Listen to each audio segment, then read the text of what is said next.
Neemias 2:17 em diante, a palavra diz assim: então lhe disse: bem vedes vós a miséria em que estamos, que Jerusalém está assolada e que as suas portas têm sido queimadas. Vinde, pois, e reedifiquemos os muros de Jerusalém, e não sejamos mais vergonha. Então lhes declarei como a boa mão de Deus fora comigo, como também as palavras do rei e que ele me tinha dito. E então disseram: então levantemos, edifiquemos, e esforçaram as suas mãos para o bem. O que ouvindo Sambalate o amonita, e Tobias o servo amonita, e Gésem o Anábio, zombaram de nós e desprezaram-nos, e disseram: que é isso que vão fazer? Quereis rebelar-vos contra o rei? Então lhe respondi e disse: o Deus dos céus é o que nos fará prosperar, e nós, seus servos, nos levantamos e edificaremos. Mas vós não tendes parte, nem justiça e nem memória em Jerusalém. Aleluia. Neemias, ele recebe uma notícia ruim, uma notícia de destruição, uma notícia de ruínas. E ele faz para aquele irmão dele que veio até ali a Pérsia, um lugar onde ele estava recluso, um lugar onde ele estava servindo um rei que não era o seu rei, um lugar que ele estava ali escravo. Ele faz uma pergunta para o seu irmão: como que está Jerusalém? Como que está a nossa terra? E o irmão começa a contar as ruínas, a destruição, como aquele povo estava desprotegido, porque naquela terra, naquela cidade, não havia muros de proteção. Então tudo que eles tinham de mais precioso era roubado, tudo que eles plantavam era roubado. E ele começa a contar como aquele povo havia costumado viver nas ruínas. E meus queridos, esse povo viveu nessas ruínas por 120 anos. 120 anos. Até que Deus toca no coração de Neemias através dessa notícia ruim. E Neemias começa a chorar e clamar a Deus para que Deus trouxesse um novo tempo para o povo dele. Querido, talvez hoje, se eu te perguntasse como que está a sua casa, como que está as suas finanças, talvez você vai me falar: está em ruínas, não está legal.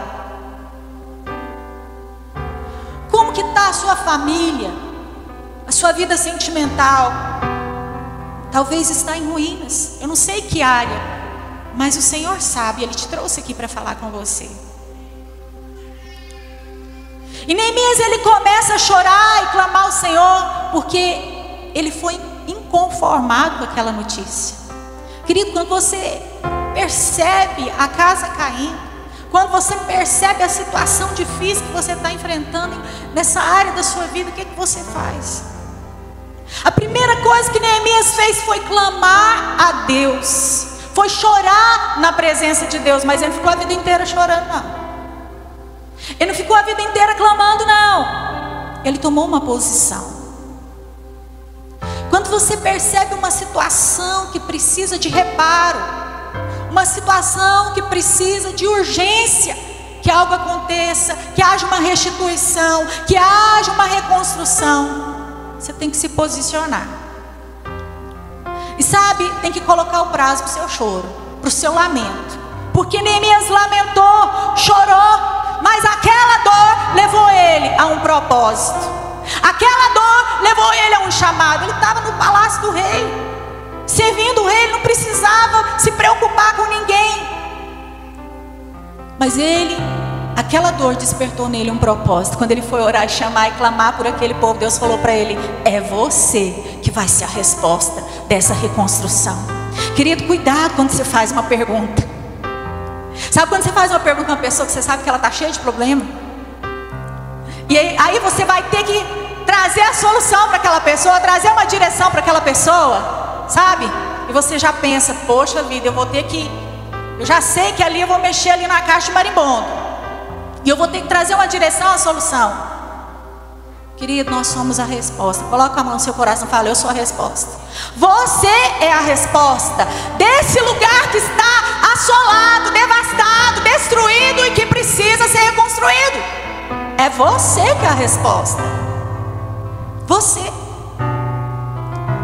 Não tem como a gente fugir disso. Você vai ter que dar uma resposta. E foi o que Neemias fez. A dor, o clamor, quando ele foi orar, Deus falou para ele: não tem ninguém, 120 anos, ninguém quis reconstruir os muros de Jerusalém. Ninguém. Mas Neemias se dispôs: eu vou ser aquele que vai reconstruir, aquele que vai debaixo de uma palavra, aquele que vai mudar essa história. Porque durante 120 anos ninguém quis reconstruir. Porque, querido, quando a coisa está feia, quem vai reconstruir, vai ser necessário renúncia dessa pessoa. Ele estava lá como copeiro do rei, e lá vai ele mexer na caixa de marimbondo. É necessário renúncia. É necessário uma mudança diária. E eu creio que Deus está falando sobre casamentos aqui essa noite, sobre famílias, sobre vida financeira. Deus está falando sobre vida espiritual, vida sentimental. Porque para reconstruir há uma necessidade de uma mudança diária. Para reconstruir há um empenho, há uma renúncia daquele que vai se levantar e vai mudar a história. Meu Deus, você disse que você é a resposta? Você não disse isso? Eu sou a resposta? Você é a resposta que Deus está esperando. Ah, mas é ele, pastora. Não, é você. Ah, mas é ela, pastora. Não, é você. É você. Você é a resposta para a reconstrução da sua vida. E Deus está contando com você. Neemias chorou, clamou, orou, mas o choro tem que ter hora para acabar. Não adianta você ficar chorando, clamando, lamentando, se você não se levantar e fazer alguma coisa. O choro tem hora para acabar. E ele se levantou, enxugou as lágrimas, foi diante do rei. E ali naquele momento, ele foi favorecido. Toda vez que você se posicionar na sua vida, nessa área que está assolada, você pode ter certeza que o primeiro a te favorecer é o Senhor. Ele vai te dar recursos, Ele vai te dar armas, Ele vai te dar direções, para que você possa reconstruir o que foi perdido.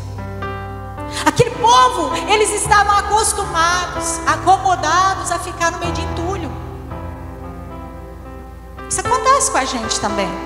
Quantas vezes nós estamos acostumados a levar a vida do jeito que está, e não está bom não. A gente está acostumado a ficar no meio de entulhos, e o entulho faz parte da gente, a gente faz parte daquele entulho. 120 anos aquele povo acostumado a ficar no entulho.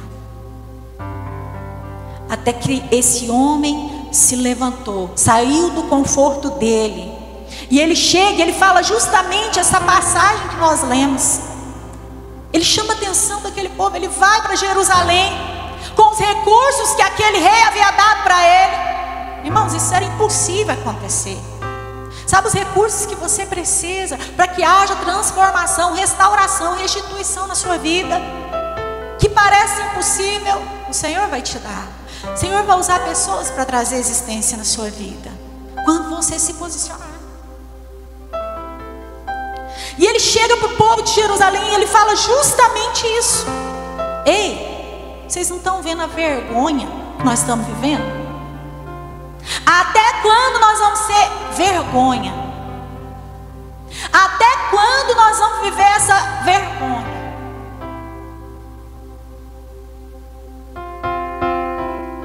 E eles começaram a ouvir Neemias.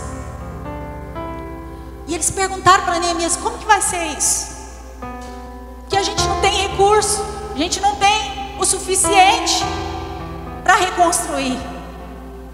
E Neemias fala para eles o seguinte: como a boa mão do Senhor foi com ele, como o favor de Deus estava com ele, que usou o rei para que o rei abençoasse a nação de Israel, para que o rei abençoasse Jerusalém. E quando aquele povo foi ouvindo, eles foram se motivando.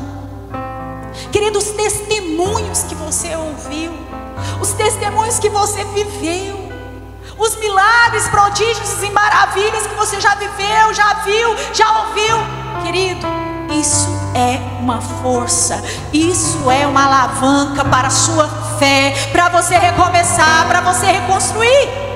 Mas a gente esquece. Muitas vezes a gente esquece do favor de Deus.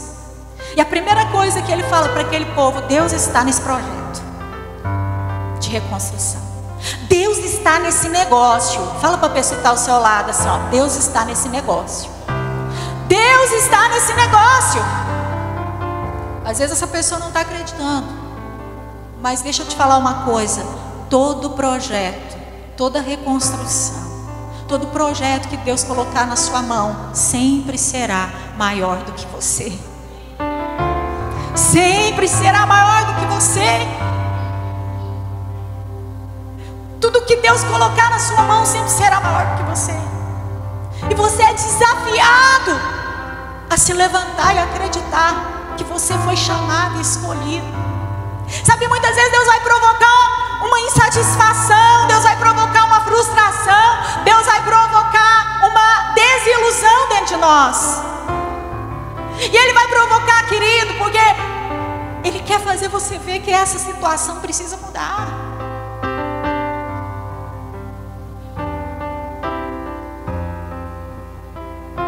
Querida, eu sempre falo isso: a desilusão é de Deus, a ilusão não é de Deus. A ilusão te engana. Parece que está tudo bom, mas a desilusão vai fazer você ficar inconformado, se levantar e começar a ir em rumo ao propósito que Deus tem para você. E sabe, Neemias, ele entendeu isso, que o projeto era maior do que ele. Ele era engenheiro, arquiteto, pedreiro. O que ele era? Copeiro. Copeiro. Ele não entendia nada de construção. Ele não entendia nada. Mas Deus levantou ele, sabe? E conforme ele ia falando com aquele povo, Deus deu para ele uma estratégia de corresponsabilidade. Interessante, eu não tinha percebido isso, já li várias vezes, mas no capítulo 3, ele fala para cada família: olha a estratégia. Cada família iria construir um pedaço de muro na frente da sua casa. Cada família ia reconstruir o muro na frente da sua casa. E Deus trabalhando ali, e eu fiquei pensando: como que pode tudo depois no final dar certo? Cada família começou a construir um muro, chamaram a responsabilidade para eles. Querido, você tem uma responsabilidade muito grande com a sua família, com a sua casa, com os seus negócios, com aquilo que Deus está te confiando, com o seu trabalho, com a sua vida espiritual. Cada família construiu o seu pedaço de muro, e cada um fazendo a sua parte. Os muros de Jerusalém, que há 120 anos estavam caídos, ruídos, queridos, em 52 dias foram construídos. Em 52 dias foram reconstruídos, porque Deus deu uma estratégia para Neemias. Deus deu uma direção para Neemias. E ele padronizou cada pedacinho, cada um tinha um padrão de construção. Ele era um copeiro. Mas antes ele correu em volta de Jerusalém, e ele foi olhar os muros, querido, ele foi olhar a situação. Não tinha saída, estava tudo desmoronado. Querido, quando não há muro na sua casa, quando não há muros na sua vida, quando não tem limites, o diabo entra, a destruição entra, o roubo entra, o que é precioso é roubado. Por isso esses dias Deus está te chamando para você voltar a reconstruir. Nós vamos começar domingo, como igreja do Senhor juntos, um tempo de reconstrução. Bem, o pastor mais tarde vai falar sobre isso. E Neemias trouxe de volta a dignidade daquele povo sofrido. Tinha autoestima mais. Eles não acreditavam mais em nada. Eles não podiam adquirir nada. Porque a falta daqueles muros representavam que qualquer ladrão tinha acesso às casas. E Deus está chamando homens e mulheres essa noite para levantar os muros, levantar das ruínas e edificar os muros que protegem a sua vida, a sua família, a sua casa. Amém, queridos? Deus está te chamando. E Neemias vê a realidade. Querida, a fé não nega a realidade. A fé vai fazer você ver o que está ruim lá na sua vida, o que está ruído na sua vida, o que não está bom e precisa ser reconstruído. A fé não nega a realidade, mas a fé faz você enxergar além da realidade. Deus deu essa visão para Neemias. Deus deu essa visão para aquele povo. Só que quando você começa a se empenhar em um projeto que Deus está te dando, que Deus está te dando recursos, que Deus está te levantando, querido, sabe o que acontece? Vem a intimidação. Talvez você já passou por isso. Vem a intimidação. O que é intimidação? É tornar tímido. Você fica retraído quando alguém te afronta, quando vem a intimidação. Quando vem o perigo, alguém te acusando, te afrontando, alguém te difamando, tirando a sua fama. E começou a intimidação. Nós lemos aí que 3 pessoas se levantaram: Sanbalá, Tobias, Gerson. E eles começaram a falar: tadinho de vocês, vocês são tão fracos.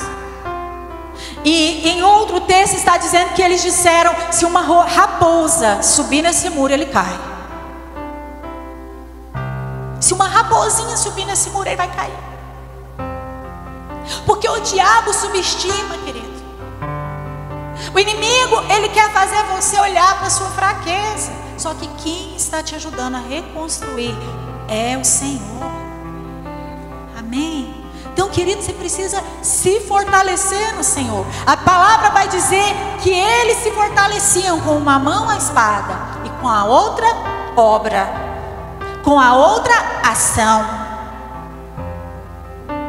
Então eles se fortaleciam no altar, eles se fortaleciam em oração, eles se fortaleciam em busca. E quanto mais eles se fortaleciam, mais eles avançavam. E toda vez que você se coloca à disposição de Deus para avançar, o inimigo vai intentar, laços e embaraços para você parar, para você ficar tímido, para você desistir. Mas você não vai desistir. Não seja daqueles que uma palavra te para. Ah, quem é você? Uma raposinha vai fazer esse muro cair. Não seja aquele que uma palavra te para, que um olhar ruim para você te para, que uma ofensa te para. Quando você entende o seu propósito, quando você entende o que você está fazendo, quando você entende quem vai com você, nada pode te parar. Por isso a gente não pode ser vítima. Todo dia nós estamos enfrentando situações. Esses dias eu estava lembrando de um filme antigo, As Aventuras de Pi. Quem já assistiu? Interessante aquele filme. Durante todo o filme o menino tem um tigre. Não é verdade, irmão? Tem um tigre ali o tempo todo desafiando aquele menino a viver. O menino só viveu por conta do tigre durante toda a trajetória no mar. Ele e o tigre no mar. Ele só continuou vivo por causa do tigre. Você precisa de um tigre na sua vida para você continuar vivo, para você querer avançar. A gente precisa sim.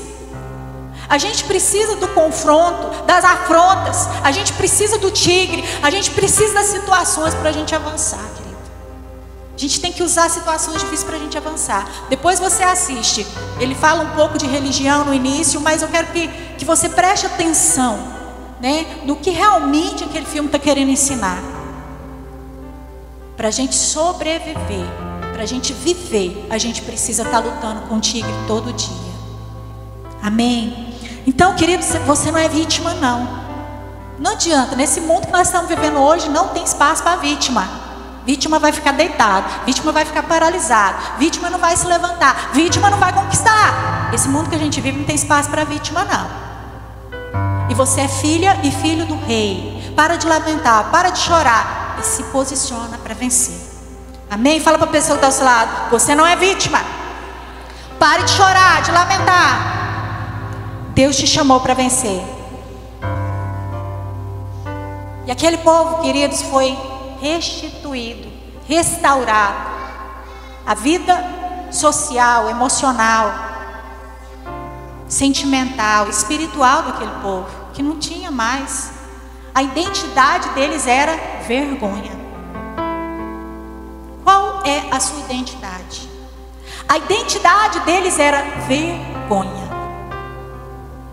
Por isso Neemias falou: vamos deixar de ser vergonha. Vamos nos levantar. E isso, querido, é sobre fazer as coisas do jeito de Deus. Fala para a pessoa que está ao seu lado: isso é sobre fazer as coisas do jeito de Deus. Eu quero que você entenda essa noite. Não importa do jeito que você chegou aqui. Talvez você está realmente em ruínas, mas você precisa se levantar. Deus está te chamando para reconstruir. 120 anos, ninguém quis fazer nada.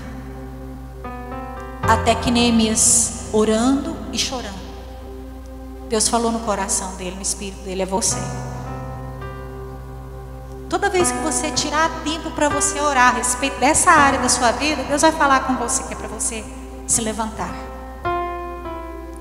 Sabe, querido, quando a gente começa a orar, às vezes você está com raiva da pessoa, você começa a orar por ela para você ver o que acontece. Deus coloca amor no seu coração pela pessoa. Assim é quando você começa a orar por essa área da sua vida. Deus vai te dar o caminho, Deus vai te dar os recursos, Deus vai te dar a direção, Deus vai te suprir. Sabe o que Neemias fazia? Quando a intimidação vinha, a resistência, a acusação, sabe o que ele fazia? Eles chamavam ele: vem cá, desce aqui, vamos conversar. E ele dizia: eu não vou descer, porque eu estou fazendo uma grande obra. Abra comigo lá. Capítulo 6, versículo 3.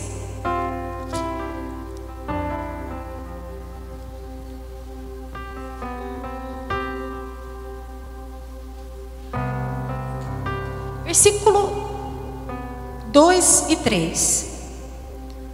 Sanbalate e Gerson enviaram a dizer: vem e congreguemo-nos juntamente nas aldeias no vale de Oro.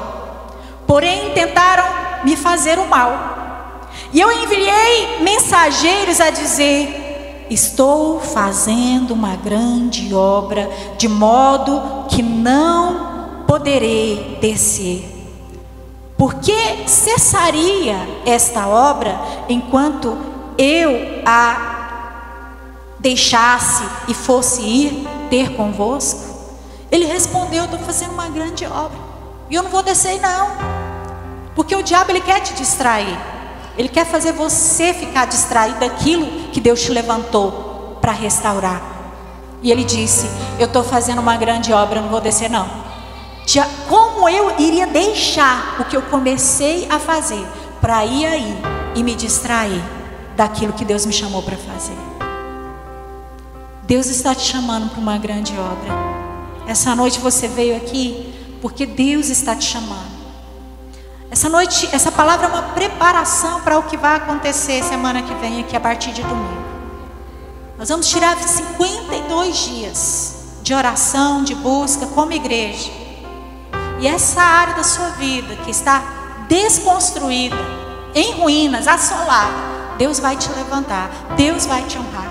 Sabe qual que foi o resultado de tudo isso? Em 52 dias, eles fizeram o que ia demorar 2 anos para acontecer. Em 52 dias. E aquele povo foi restituído em todos os níveis da vida deles. Eu quero te convidar a ficar de pé.